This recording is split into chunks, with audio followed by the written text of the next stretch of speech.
ओम श्री परमात्मने नमः। उत्तर पर्व।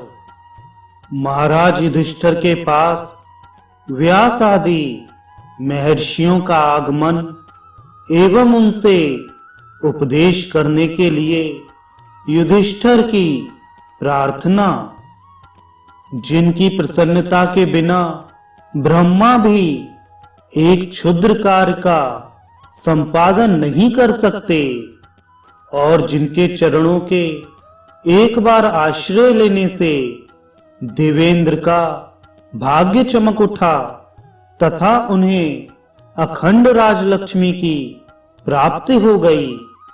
वे भगवान गणपति देव आप लोगों का कल्याण करें, जो ब्रह्मा के जिह्वाग्र भाग पर निरंतर सिंहासनासीन रहते हैं और जिनके चरण नख की चंद्रिका से प्रकाशित होकर शब्द ब्रह्म का समुद्र विद्वानों के हृदय पर नृत्य करता है। वे भगवती सरस्वती आप सबका अनंत कल्याण करें।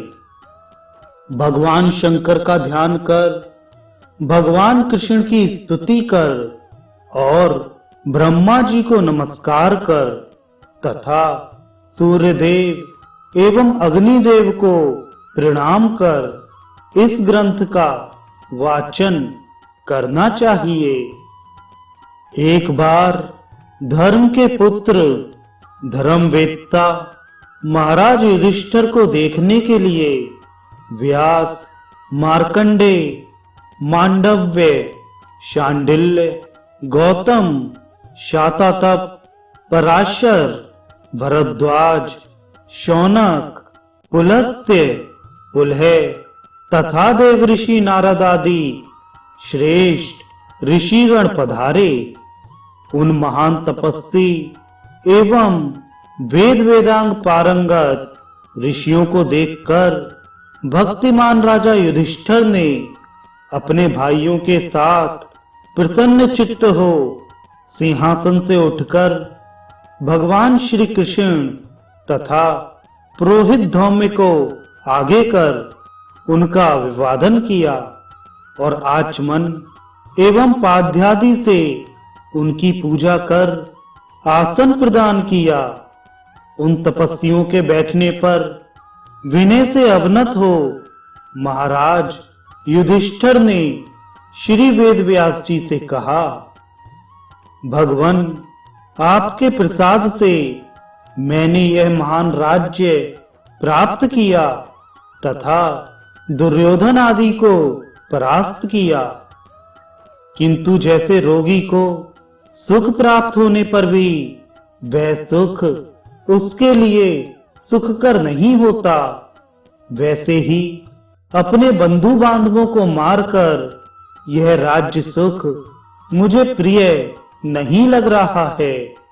जो आनंद वन में निवास करते हुए कंदमूल तथा फलों के भक्षण से प्राप्त होता है, वह सुख शत्रुओं को जीतकर संपूर्ण पृथ्वी का राज्य प्राप्त करने पर भी नहीं होता।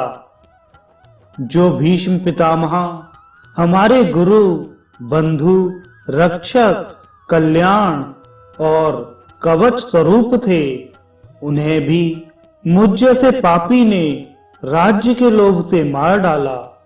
मैंने बहुत विवेक शून्य कार्य किया है, मेरा मन पाप पंग में लिप्त हो गया है। भगवान आप कृपा कर अपने ज्ञान रूपी जल से मेरे अज्ञान तथा पाप पंग को धोकर सर्वथा निर्मल बना दीजिए और अपने प्रज्ञा रूपी दीपक से मेरा धर्म रूपी मार्ग प्रशस्त कीजिए। धर्म के संरक्षक ये मुनिगण कृपा कर यहाँ आए हुए हैं। गंगा पुत्र महाराज भीष्म पितामह से मैंने अर्थशास्त्र, धर्मशास्त्र और मोक्ष शास्त्र का विस्तार से श्रवण किया है।